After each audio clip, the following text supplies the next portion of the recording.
হৈছে প্ৰথমে অভিযোগটোৰ বিষয়ে কি ক'ব? প্ৰথমতে আপোনালোক ইয়ালৈ অহাৰ কাৰণে ধন্যবাদ জ্ঞাপন কৰিছোঁ আৰু শেহতীয়াকৈ দেখিছে 6 তাৰিখৰ পৰা এগৰাকী যুৱতীয়ে মোৰ বিৰুদ্ধে বিভিন্ন অভিযোগ আনিছে। মই প্ৰথমতে এই অভিযোগখিনি অনাৰ পাছত সামাজিক মাধ্যমত ছাত্ৰ সন্থাৰ সাধাৰণ সম্পাদক হিচাপে সামাজিক মাধ্যমত মানুহে যিখিনি কথা কৈছে বা সামাজিকভাৱে মোৰ যিখিনি ক্ষতি হৈছে সেইখিনি ক্ষতিক লৈ মই আচলতে যথেষ্ট চিন্তিত হৈছোঁ আৰু এইটো সময়ত মই এটা কথা কৈছোঁ যে মই মানসিকভাৱে ভাগি পৰিছোঁ, কাৰণ ছাত্ৰ সন্থাৰ সাধাৰণ সম্পাদক হোৱাৰ পিছতো মই এগৰাকী মানুহ, মোৰ আৱেগ আছে, মোৰ ঘৰত আচলতে অভিভাৱক হিচাপে কেৱল মোৰ মা আছে, মোৰ মা মানসিকভাৱে ভাগি পৰিছে, মই মাক লৈ চিন্তিত।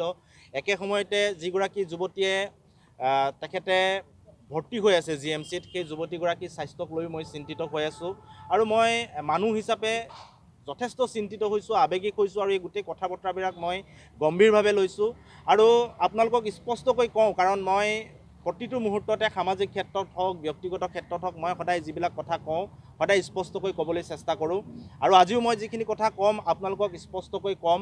আৰু মই প্ৰথমতে মোৰ এই বিপদৰ মুহূৰ্তত মানসিকভাৱে ভাঙি পৰাৰ সময়ত বহু লোকে মোক মানসিকভাৱে সহায় কৰিছে, মানসিকভাৱে মোক সক্ৰিয় হৈ থাকিবৰ কাৰণে, সুস্থ হৈ থাকিবৰ কাৰণে বহুতে মোৰ কাষত থিয় দিছে। মই প্ৰথমতেই সেইসকলক ধন্যবাদ জ্ঞাপন কৰিছোঁ আৰু যিসকলে ধনাত্মক সমালোচনা কৰিছে সেইসকলকো ধন্যবাদ জ্ঞাপন কৰিছোঁ। আৰু প্ৰথম কথাটো হৈছে যে যিগৰাকী যুৱতীয়ে মোৰ বিৰুদ্ধে অভিযোগ উত্থাপন কৰিছে সেই যুৱতীগৰাকীৰ সৈতে প্ৰেমৰ সম্পৰ্ক থকাটো মই এক অকপতে স্বীকাৰ কৰোঁ, যাতে এই যুৱতীগৰাকীৰ সৈতে মোৰ প্ৰেমৰ সম্পৰ্ক আছিল আৰু মই ভাবোঁ প্ৰেমৰ সম্পৰ্ক থকাটো কোনো অপৰাধ নহয়। আৰু 21 চনত মই যুৱতীগৰাকীৰ সৈতে চিনাকি হৈছিলোঁ বিশ্ববিদ্যালয়ত পঢ়ি থকাৰ সময়ত। এখন বিশ্ববিদ্যালয়ৰ মিটিঙলৈ যাওঁতে যিখন ফটো সামাজিক মাধ্যমত প্ৰকাশ পাই আছে, সেই ফটোখন যিদিনাখন উঠিছিলোঁ সেইদিনাখন কিন্তু যুৱতীগৰাকীক মই চিনি নাপাওঁ। তাৰ পৰৱৰ্তী পৰ্যায়ত যুৱতীগৰাকীৰ লগত মোৰ চিনা পৰিচয় হৈছে, আমি প্ৰেমৰ সম্পৰ্কত আছোঁ, এই কথাটো সত্য। যোৱা এবছৰ ধৰি আমাৰ মাজত সংঘাতৰ সৃষ্টি হৈছিল আৰু সংঘাত সৃষ্টি হোৱাৰ পাছত লাহে লাহে সেই সংঘাতটো বাঢ়ি গৈছিল আৰু যুৱতীগৰাকীয়ে কোৱাৰ দৰে 6 মাহ ধৰি মোৰ তেওঁৰ লগত কোনো ধৰণৰ সম্পৰ্ক নাই আৰু তেওঁ যিখিনি কথা কৈছে মোৰ ঘৰৰ মানুহৰ লগত কথা বতৰা আটাইখিনি কথাই সত্য। তেওঁ মোৰ মাৰ লগতো কথা পাতিছে আৰু তেখেতে যিখিনি কথা কৈছে মই সেই কথাখিনি অকপতে স্বীকাৰ কৰিছোঁ আৰু এবছৰৰ পৰা যিটো সংঘাত হৈছে সেই সংঘাতটো আচলতে সঁচা। আৰু 6 মাহ ধৰি যুৱতীগৰাকীয়ে কোৱাৰ দৰে যি ধৰণৰ যোগাযোগ নাছিল, মোৰ 6 মাহ ধৰি কোনো ধৰণৰ যোগাযোগ নাছিল আৰু এই বিষয়টোৰ পৰা আচলতে আঁতৰি হোৱা হৈছিল আৰু হঠাৎ 6 মাহৰ পাছত এইদৰে গোটেই কথাখিনি বিস্ফোৰক যিখিনি কথা আনিলে বা অভিযোগ আনিলে, এই কথাখিনিক লৈ মই আচৰিত হৈছোঁ, মই চিন্তিত হৈছোঁ। আৰু মই এটা কথা কৈছোঁ যে প্ৰেমটো হৈছে এটা বিশ্বাসত বিচ্ছেদ থাকিব পাৰে, কিন্তু সেই বিশ্বাস বা সেই বিচ্ছেদক লৈ আমি ব্যক্তিগত পৰ্যায়ৰ গোটেই কথা বতৰাবিলাক সামাজিকভাৱে কেনেদৰে আগবঢ়াই লৈ যাম সেই কথা বতৰাখিনি আচলতে মই নাজানো। আৰু হয়তো শংকৰজ্যোতি বৰুৱা মই ছাত্ৰ সন্থাৰ সাধাৰণ সম্পাদক নোহোৱা হ'লে এই বিষয়বিলাক ইমান নাপালেহেঁতেন। যিহেতু মোৰ গাত সামাজিক দায়বদ্ধতা আছে, তাৰ কাৰণে গোটেই বিষয়বিলাক ৰাইজে সক্ৰিয় হৈছে, গতিকে মই সেই বিষয়ত বেয়া পোৱা নাই। কিন্তু এটা কথা মই আপোনালোকক কৈছোঁ যে যেতিয়াই যুৱতীগৰাকীয়ে এইবোৰ অভিযোগ আনিছে, অভিযোগ অনাৰ পিছত তেখেতে এজাহাৰ দাখিল কৰিছে আৰু সেই এজাহাৰৰ কপি মই যেতিয়া ফেচবুক বা আন মাধ্যমত পাইছোঁ মই লগে লগে ন্যায়ালয়ৰ কাষ চাপিছোঁ আৰু তেওঁ এজাহাৰত যিবোৰ কথা উত্থাপন কৰিছে সেই কথাবোৰৰ সন্দৰ্ভত মই যুক্তি সহকাৰে ন্যায়ালয়ত মোৰ কথাবিলাক কৈছোঁ। আৰু 6 তাৰিখে যুৱতীগৰাকীয়ে এজাহাৰ দিছিল আৰু মই 7 তাৰিখৰ দিনাখনেই মোক কোৰ্টে অগ্ৰিম জামিন দিছে, শনিবাৰ দিনাখনেই মোক জামিন দিছে। এইটো জামিনৰ কপি, ইয়াত গোটেইখিনি কথা লিখা আছে। লগে লগে মোক অগ্ৰিম জামিন দিছে আৰু তাই যিখিনি অভিযোগ উত্থাপন কৰিছে মোৰ ওপৰত সেই অভিযোগখিনিৰ ভিত্তিতেই মই জামিন লাভ কৰিছোঁ। আৰু 7 তাৰিখে জামিন পোৱাৰ পিছতো মই কিন্তু থানাত গৈ জামিনৰ কাগজখন যোৱাকালি দিছোঁ, কালি গৈ মই জমা কৰিছোঁ।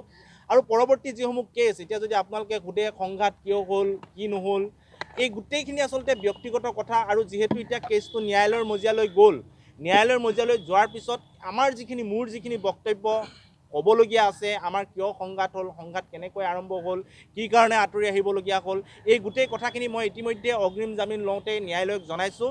আৰু ইয়াৰ পিছৰ পৰ্যায়ত 21 তাৰিখটো পৰৱৰ্তী তাৰিখ হিচাপে নিৰ্ধাৰণ কৰিছে, গতিকে তাৰ পৰৱৰ্তী পৰ্যায়তো মোৰ যিখিনি ক'বলগীয়া সেই ক'বলগীয়াখিনি মই নিশ্চিতভাৱে মই ন্যায়ালয়ৰ মজিয়াত ক'ম। আৰু আশা ৰাখিছোঁ এই মুহূৰ্তত সকলোৱে আমাক সহায় সহযোগ কৰিব, বিপদ আহিছে, এই বিপদক মূৰ পাতি লৈছোঁ আৰু মই কোনো কাৰণতে এই কথা বতৰাবিলাক অস্বীকাৰ কৰা নাই। আৰু কিন্তু যিখিনি কথা বতৰা কৈছে যে প্ৰতাৰণা কৰা, আন কৰা, যিখিনি অভিযোগ আনিছে সেইসমূহ কিন্তু অভিযোগ, সেই অভিযোগসমূহ এতিয়ালৈকে প্ৰমাণিত হোৱা নাই। প্ৰমাণ কৰিব আদালতত, মোৰ যিখিনি ক'বলগীয়া মই সেইখিনি আদালতত দিম। আৰু মই এটা কথা জানো যে যুৱতীগৰাকীৰ লগত মোৰ প্ৰেম আছিল, সেই কথাটো মই অকপতে স্বীকাৰ কৰিছোঁ। আৰু সেই প্ৰেম যেতিয়া আছিল তেতিয়া আমাৰ মাজত যি মধুৰ সম্পৰ্ক আছিল, সেই সম্পৰ্কক মই আজিও শ্ৰদ্ধা কৰোঁ। আৰু সেইকাৰণে কি কাৰণে সংঘাত হ'ল সেই কথাখিনি মই ৰাজহুৱাকৈ ক'ব বিচৰা নাই। ৰাজহুৱাকৈ কৈ মই কাৰো আচলতে কোনো ধৰণৰ ব্যক্তিগত আক্ৰমণ কৰিব বিচৰা নাই। আৰু কোনোবাই যদি মোক ৰাজহুৱাকৈ বিভিন্ন সামাজিক মাধ্যমত যুৱতীগৰাকীয়ে যদি ৰাজহুৱাকৈ মোক আচলতে বিচলিত কৰি বা বিভিন্ন ফটো আন বিষয়সমূহ ৰাজহুৱাকৈ তেখেতে প্ৰকাশ কৰি যদি তেখেতৰ মানসিক ভাৰসাম্য, মানসিক পৰিস্থিতি ভাল নহয় বুলি কৈছে, আৰু এই ধৰণৰ কাম কৰিলে যদি মানসিক পৰিস্থিতি ভাল হয় তেতিয়াহ'লে মোৰ তাত আপত্তি নাই। কাৰণ মই এতিয়া ন্যায়ালয়ৰ দ্বাৰস্থ হৈছোঁ, উকিলৰ লগত কথা বতৰা পাতিছোঁ, আইনজ্ঞৰ পৰামৰ্শ লৈছোঁ, ইতিমধ্যে অগ্ৰিম জামিন পাইছোঁ।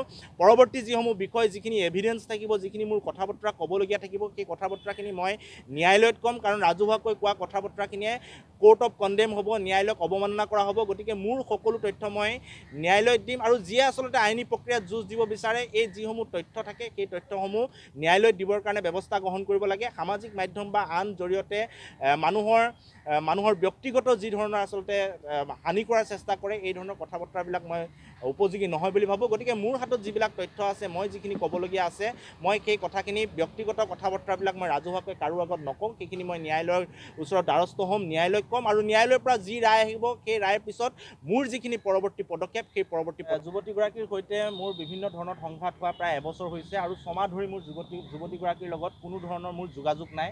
এই কথা যুৱতীগৰাকীয়েও কৈছে আৰু এই কথা ময়ো আপোনালোকক কৈছোঁ। গতিকে এই ছমাহত কোনে পৰিচালনা কৰিছে, কি কৰিছে, মই যুৱতীগৰাকীৰ পৰা কোনো ধৰণৰ তথ্য পোৱা নাই বা মই যোগাযোগ কৰিবলৈ চেষ্টাও কৰা নাই। কাৰণ তেওঁ এটা অভিযোগ আনিছে, এই অভিযোগটো খণ্ডাব লাগিব। খণ্ডাম ক'ত? আইনৰ যোগেদি খণ্ডাম। গতিকে মই সেই প্ৰক্ৰিয়াটোত ব্যস্ত আছোঁ। আৰু যদি কোনোবাই পৰিচালনা কৰিছে বা তেওঁৰ লগত কোন ব্যক্তি জড়িত হৈ আছে, এই কথা বতৰাবিলাক মই খুচৰিবলৈ আচলতে চেষ্টা কৰা নাই। গোটেই প্ৰক্ৰিয়াটো আইনৰ মজিয়াৰে যাব।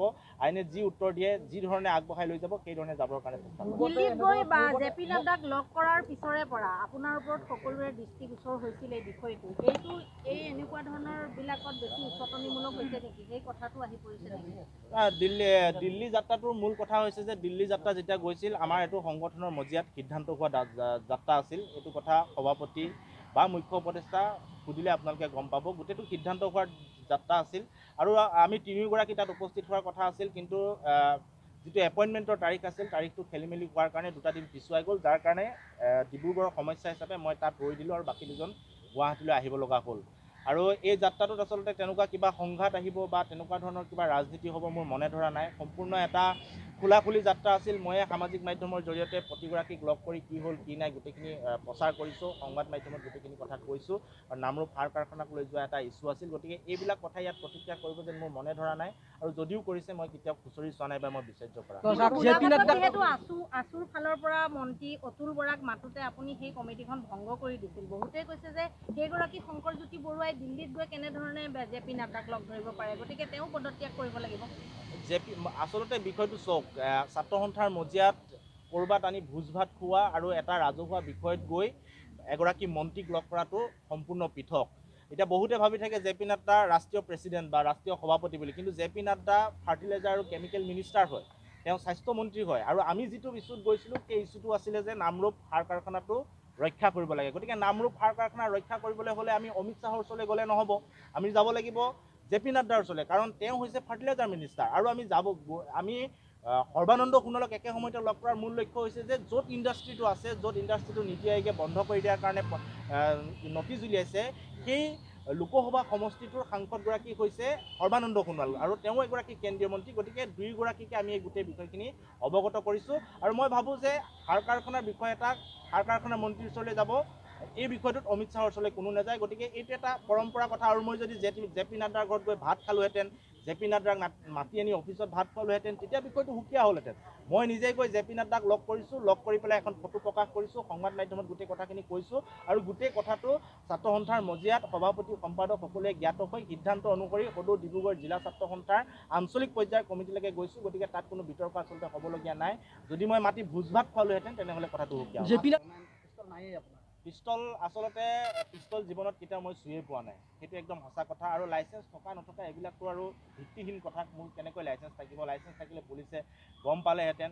আৰু পিষ্টল এটা আছে বুলি কৈ দিয়াটো সহজ, অভিযুক্ত অনাটো সহজ, কিন্তু পিষ্টলটো কেনেকৈ আহিব মানুহৰ হাতলৈ, কেনেকৈ থাকিব, এই গোটেই কথা বতৰাখিনি তদন্ত কৰিলে ওলাই পৰিব। আৰু যদি মোৰ বিৰুদ্ধে যিখন গোচৰ ৰুজু হৈছে তাত যদি আৰ্ম এক্ট যদি লাগিছে, তেনেহ'লে নিশ্চিতভাৱে পুলিচে যি প্ৰক্ৰিয়াৰে যাব লাগে যাব, আৰু সময়ত আপোনালোকে সকলো গম পাব। গতিকে এই অভিযোগ বিভিন্ন আহিব। এই অভিযোগসমূহ মই কৈছে পিষ্টল নালাগে, মই গ্ৰেনেড দলিয়াই দিয়া বুলিও অভিযোগ আহিব। গতিকে এই অভিযোগসমূহ প্ৰমাণ হ'ব আইনৰ কাঠগড়াত। গতিকে আইনৰ কাঠগড়াত প্ৰমাণ হোৱালৈকে মই ৰ'ম, তাৰপিছত মই মোৰ পৰৱৰ্তী পদক্ষেপ ল'ম। ছাত্ৰী নিৰ্যাতনৰ সন্দৰ্ভত আপোনালোকে বিভিন্ন সময়ত প্ৰতিবাদ কৰিছে ছাত্ৰীক ন্যায় লাগে বুলি, কিন্তু এইবাৰ আছুৰ এগৰাকী সাধাৰণ সম্পাদকে ছাত্ৰী নিৰ্যাতনৰ লগত জড়িত হোৱাৰ বাবে আছু নিমাত আছে নেকি তাক লৈ প্ৰশ্ন উত্থাপন হৈছে। আছুৱে সুৰক্ষা দিছে নেকি শংকৰজ্যোতি বৰুৱাক, তাক লৈ প্ৰশ্ন উত্থাপন হৈছে। আৰু প্ৰশাসনেও সুৰক্ষা দিয়াৰ এবাৰ প্ৰশ্ন উত্থাপন হৈছে আপোনাৰ বিৰুদ্ধে। কিয় নিমাত হৈ আছে আছু? মই এইখিনি কথা আচলতে অলপ আগতে কৈছোঁৱেই। অভিযোগ হয়তো অভিযোগ আহিছে, অভিযোগটো অহাৰ লগে লগে যদি মই দোষী প্ৰমাণিত হৈ যাওঁ, তেতিয়া আইন, আদালত, কোৰ্ট, কাছাৰী, পুলিচ এইবিলাক নালাগিলেহেঁতেন। মই আজি কোনোবা এগৰাকীৰ বিৰুদ্ধে কৈ দিলোঁ যে মোক ই গুলিয়ালে, মোৰ পৰা টকা খালে, লগে লগে মানুহে তাতে যদি ন্যায় দিব পাৰিলেহেঁতেন, তেতিয়াহ'লে আইন, আদালত, কোৰ্ট কেছ নাথাকিলেহেঁতেন। মোৰ বিৰুদ্ধে অভিযোগ আনিছে, অভিযোগ অনাৰ লগে লগে মই কোৰ্টলৈ গোটেই অভিযোগখিনি খণ্ডাবৰ কাৰণে গৈছোঁ। কোৰ্টে মোক লগে লগে অগ্ৰিম জামিন দিছে। এতিয়া গোটেই প্ৰক্ৰিয়াটো কোৰ্টেৰে আগবাঢ়ি যাব। ইয়াত যি দোষী সি আচলতে শাস্তি পাব। আৰু মোৰ যিখিনি ক'বলগীয়া আছে মই কৈ আছোঁ আপোনালোকক যে মোৰ বিৰুদ্ধে যেনেকৈ ব্যক্তিগত কথাসমূহ সামাজিকভাৱে কৈ দিয়া হৈছে, তেনেদৰে মই কাৰো ব্যক্তিগত কথা বা সেই সম্পৰ্কত মই যিহেতু সম্পৰ্কত আছিলোঁ, গতিকে সেই ব্যক্তিগত কথাবোৰ এনেকৈ সামাজিক মাধ্যমত কৈ দিয়া মোৰ মানসিকতা নাই। সেই মানসিকতাৰ মই পৰিচয় নিদিওঁ।